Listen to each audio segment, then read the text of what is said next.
Was he ever on Oh, any? gosh, thank you so much. Was he ever? That for the virtual. This is awesome. Was he You ever? know, one of the sessions that I won't be able to get in, maybe because we won't get there on time, but also because it's super people. 40 people all. Everybody got their mics on? Yes, ma'am. This is a call to order. The meeting of the Historic Preservation Board, Denison, Texas, will come to order. It is 12 noon. We do have a quorum. Members present are Kurt Chakowski, Linda Anderson, Steve Riley, Rhonda Bourne, and myself, Kirsten Solomon. With no public comments, we'll move on to items for individual consideration. A, receive a report, hold a discussion, and take action on approving the minutes from the March 19th, 2024 meeting.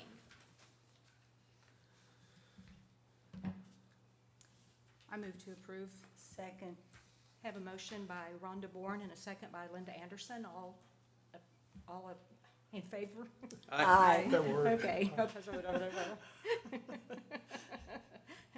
Second. Okay. We'll move on to B, receive a report, hold a discussion, and take action on a request for a C of A to clean and repair deteriorating masonry on the rear facade, paint the rear brick facade, and add alleyway stairs and railing at 325 West Main Street.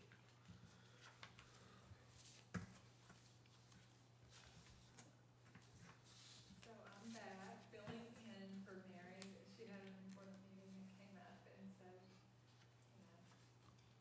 thank you. I need lots of help. The building at 325 West Main, you've seen several cases on the project. And hopefully this will be the final one. This is stairs for the back, and they're also going to repair and painted brick on the back facade. And the stairs will replace the one on the left, and they'll mirror the ones that are next door on the right. Just a, Go ahead. Go ahead. I was just gonna say a quick paint question was that we've already gone through the whole, they've looked at the board approved colors, and that's where they've chosen, right? Or can you paint that brick? Yeah. So it's previously painted, correct? That's- Oh, no. Now, the one thing about it, it has multiple brick surfaces. Yeah. And there's something in there about repairing the rubble stone as well. And also paying an easement encroachment fee. That's just something they'll have to do, And, and that's a different department. well, I understand that, but that was not something that I had heard before, and I know there was an issue It's- building it's next new. door Yes, with it's new. encroachment. Yes, and I apologize, I was looking at the picture on the right, the painted brick. Obviously, the picture on the left is not. And so I just know that Mary recommended approval of this. So you know, can have your own discussion on if it should be painted or not. And my question was solely based on expedition of the process, so if I don't know that I did not realize it was not previously approved to paint it, so it was primarily. It was not. Okay. The front of this is pop around the corner. The front is painted. Next door, 327 there, the back is painted. Typically, especially in our design guide, it says if it's not painted, we don't paint it. But if you look at it, you can see the different things. You can see where they filled in the window. You can see how at the foundation there, in the bottom part where it's the mortar and ironstone. Being that it's the back entrance, and they're getting ready for the closure of the 300 block, so they're trying to bring people in through the back. So I'm not so sure on the back side if I'm wedded to painting. But The the fact that paint it's color, got- to answer your question directly, according to Mary, is the similar color. To the building next door. Correct. And is from the approved list.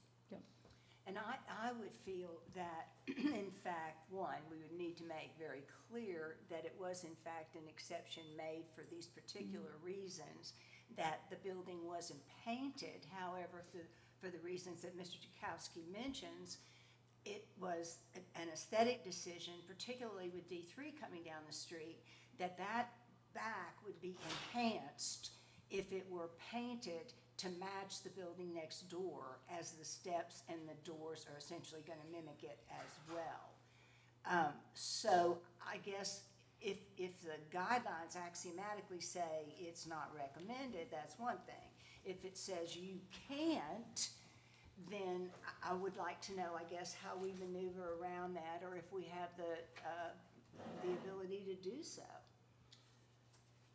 Do we, as a group, agree that the painting would aesthetically be better before we even pursue this? Yes. I do, but I also agree with you in that we are accountable then for those Having- decisions moving forward, because it is not, it should not be based only on our opinion as to whether it's a pretty contiguous look, as opposed to how we've held other businesses accountable to Right. the historic And we're not preservation. supposed to base on our opinion. Exactly. Yeah, what it talks about, guideline 4.04-4 is, do not paint historically unpainted masonry surfaces. This treatment can trap moisture in walls. Then it goes and then talks about how the kinds of paint that you can use it.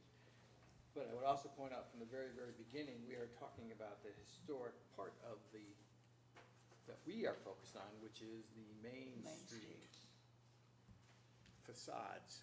And so the entrance alleyways, I could make an exception for that, and that's what I would tell, because I look at the mural that we just did for Two Chicks. This one is obviously painted, even though it's a duplex with a building right next door. The exception that I would stand on is the alleyway. I agree, because I do like the effort everyone's taking in that. Two Chicks, I think, was previously painted already. I'm not indifferent. I agree with the aesthetic positives. I just am trying to hold us accountable to the guideline as it applies. I did not understand the guideline to mean only Main Street facing, but I definitely want to encourage this. I feel like, to a degree, the stairs in themselves are going to dress up that entrance. Well, that's gonna be the fourth surface. Yeah. So you've got two kinds of Exactly. bricks, a rubble, and now a fourth masonry Yes. surface. Exactly. And paint would make that, And it would Prettier. tie it in together, but yeah. if your point was that we concern ourselves with the front facades, then why are we even addressing the back? Well, we are addressing the back because it needs to come before us. And to me, there is a difference on how we approach those. You know, to me, I'm of the opinion, hey, if it's your building and it looks, and fits the guidelines, paint it, I don't care what. Agreed. But Mhm. considering our past, and we want to have a consistency. I would say too, all the electrical, looking at it as it is right here, is not attractive. But I don't know if you've seen behind Blackbird Cafe. Mr. Hempkins had all that electrical painted, the black, and it is attractive. It's beautiful. Agreed. So Very industrial, yeah. if that was done with the black railing and the black door, you almost wouldn't even see the brick. Yeah. Because what's standing out to me right now is all that aluminum, all the, all Metal of that against the- color that I'm looking at. You also have 4 different kinds of metal, Mm-hmm. and some of that'll change, and they've already got the dark doors, and they paint it to match the brick. You Mm-hmm. could look at the gas pipe on the right-hand photo, it blends in pretty good too. Exactly. And one could make an issue that, in fact, in the long term, those alley entrances are service entrances. And that's how they began. If you go down the alley and look at all the different backsides of buildings, there's a lot of variation. And I think that maybe looking at different conditions could also include the fact that these were historically the service entrances to the buildings. And the service entrance may not need the same sort of guidelines as the front facade. That might be just something we may have to address The further. condition Exactly. for alley facing, yeah. Because if this was a different type of business, I needed a service door. we'd be having a whole different conversation. Exactly. And to make that a viable business, so, you know, to me, whatever we can do to help that business owner along, I'm all for it. And my understanding with the streetscape is that the reason for enhancing the alleys is for shopping experience, to Exactly. add to that, not just service only. So I do, but I'm wondering, because I'm kind of green, so as a board, can we create that condition so that if there's a different, or just a tweaked guideline for alley-facing facades, so that it is perhaps a little more liberal than if it's a Main Street-facing facade? I would agree with that, and I would also say that we retain the case-by-case Mhm. aspect of it, the Mhm. same Have to way that we retain. do on the Main Street. We have to retain case by case, to Linda's point, because otherwise, again, it gets back to opinion, and everybody's gonna come forward and say, well, it's my opinion that my brick is Yeah. ugly and I wanna paint it. So it has to be Case taken by case by case. case. Well, the guidelines, I think, are important, because when you go in there, and this is one thing I would ask for the staff when we respond back to them, is that needs to be very careful in cleaning, because then they're gonna repaint and repair and repoint the bricks, to use the correct kind of paint, so it breathes. And that.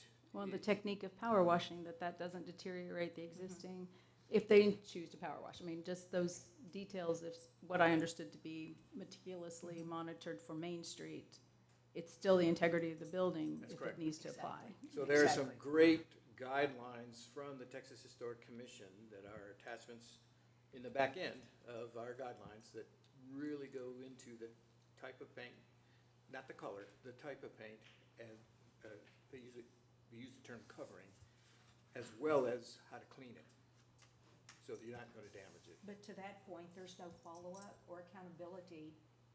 They may say we're gonna do this with the paint and use this kind of paint, but with no one checking on it and following up, we don't know what they used. Well, now I'm gonna look the guys I gave big compliments to last time, I don't think you checked the Yeah. type of paint that they use. No.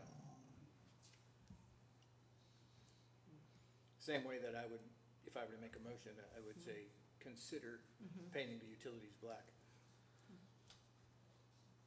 Are those guidelines something that we can deliberately make available to the building owner so that it's not our burden necessarily to follow up Well, this meticulously? It's available, it's on our website, and so it's available to Well, all the perhaps with- property owners. It's Yeah. listed in the application too, so, Yeah. I mean, it's there for them, but they have to take the next step, it's not required to review it. Other than their application has to be in accordance with the guidelines, unless noted. So in our motion, could we encourage the building owner to reference that? So that's part of the motion? The only reason you see me hesitating is, if we would do that, I would expect we'd have to do that every time, number one. Number two is I would expect it's already included, because I think it's in the application, and I didn't copy that when I Okay, brought it. and it is in the paperwork that Donna Yes. provides at the. Yes. I don't know that Certificate we of have to do it every time, because we're looking at a specific building with some unique characteristics. I'm harking back to the 4 surfaces, Mhm. and we're gonna or the 3 surfaces with a potential 4th. So I think when we make our motion, we can specifically delineate that, you know, the motion will be made to approve the paint, as long as it's one of the acceptable colors, and combine that with the painting of the service utilities conduit or something like that. And they'll Required need to or, come back to us require or with the- consider? Or in accordance with, Yeah, in accordance with guidelines? yeah, Okay. And they'll need to So- come back with us with one of the approved colors. yes, and as long as we have, it's an approved color. Yeah, I don't noticed think that, They have to come back to us, I think they Yeah. can do it with staff, can't Yeah, they? yeah. yeah, I noticed that Mary said there in the middle bullet of the summary that she requested that I would assume the applicant come with a sample brought to the meeting. So my question is, are we gonna require them to come back with a color? I feel like not if the The commitment staff. is from our, The staff. from the, approved colors that they've already been supplied. It Okay. seems efficient to let them And- move forward. Oh, I'm sorry, Rhonda. if my colleagues felt that once again, we're gonna be doing something on a case-by-case basis, do we need to say that part of the rationale was for there to be consistency with the building next door, and that's why we made that decision? Ergo, explaining what that special situation was? Or do we, once again, just rely on saying that case by case is sufficient? I think you just did when you said, when you explained our rationale, because it's on the record now. Yep. And the only reason I'm having second and third thoughts is, if you remember, 325 is a building we've had extensive Yes, we have. issues with. Yes, we have. And I am cautiously optimistic that the developer / contractor is very aware of our, This is a different contractor as well. a different contractor. Yes. Is it still a different general or just, It's not the same contractor as was used on is it 327? James Green is the contractor, this one. and he's been the same contractor on this building from this. No, the building next door. 327? So you're talking about two different buildings? Yeah. I'm Yes. sorry, I wasn't No worries. tracking that. So, yeah, that's a different contractor. Okay, Mhm. good. Will you refresh my memory what will be happening with 325 in the back? 323, the burned building? 323, yes. Yeah, we'll just utilize the openings that are there. If anything, we'll, I think the understanding is to, depending on the functioning of the doors, maybe replace those sorts of things, but I As don't far have as the brick color, do you recall what we? It's already painted, Okay. and yes, and I believe the approved, I Doesn't didn't look sit It doesn't here, look but good. I believe it was I think he put forth the red, again, Yes, he uh, did. It was the red on the Yeah. front, but on the back as well. usually he paints the entire building, Okay, and he will not paint the brick exposed side because the city's building will be going there. exactly.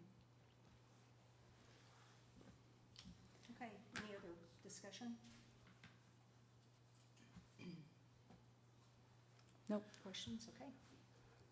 I make a motion that we approve the request as long as the applicant brings back the color to be approved by staff or here. Do we really need to want to do that? I don't, I would let that die then. okay.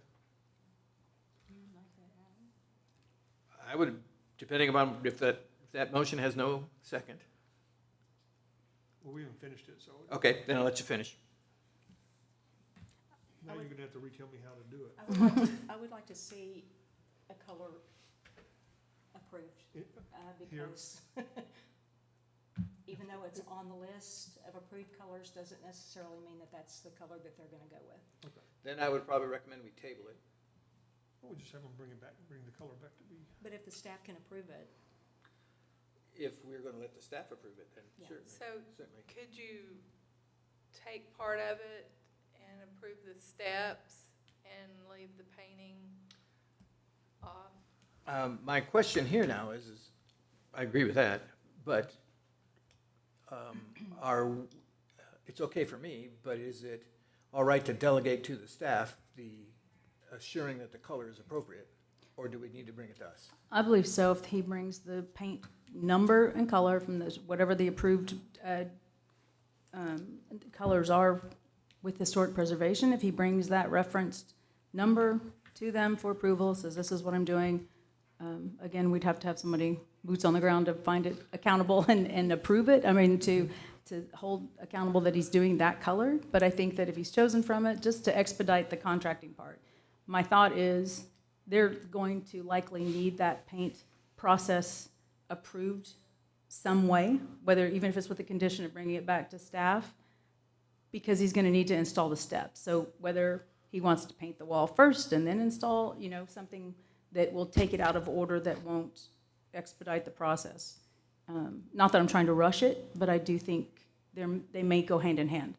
in his application, he says painting is at the discretion of the owner with approval from the HPB, so he's already expecting Okay, approval. yeah.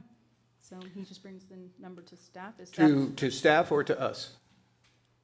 is it, think several of our board members want to see it, so let's, Okay. I'll make the motion that we'll approve the application as pending the approval of the color brought back to the Historic Preservation Board.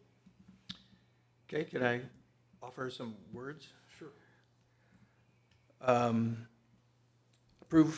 would move to approve the request for certificate of appropriateness to clean and repair the deteriorating masonry on the rear facade, add an alleyway stairs and railing on 325 West Main, and have the paint decision brought back to this HBB prior to painting approval. Second. Okay, we have a motion by Kurt Chakowski and a second by Steve Riley. All in favor? Aye. Motion carries. Thank you. Moving on to staff updates? Oh. Is that it? No, we're staff. What? Staff updates. Grant has There's a question that he's got here. Before we go, we can rescind. On reflection, did you say alloy stairs? No. Okay. Add an alleyway. Okay, alleyway stairs, I'm sorry. Thank you. It's my big debut. So as y'all know, the Real Places is this week on Wednesday and Thursday. I will be watching it virtually inside of our K Depot conference room. Y'all are all welcome to join me. Sam and I went through the list. There's a lot of conflicting classes and seminars, so we picked what we thought was best that aligned with our use cases on Main Street.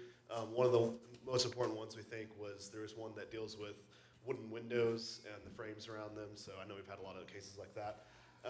But yeah, y'all are welcome to come. Sam printed out a schedule. I went ahead and kind of laid out a schedule, so if there's certain ones y'all are able to make, I'll be in there regardless if y'all are there or not, just in case you come.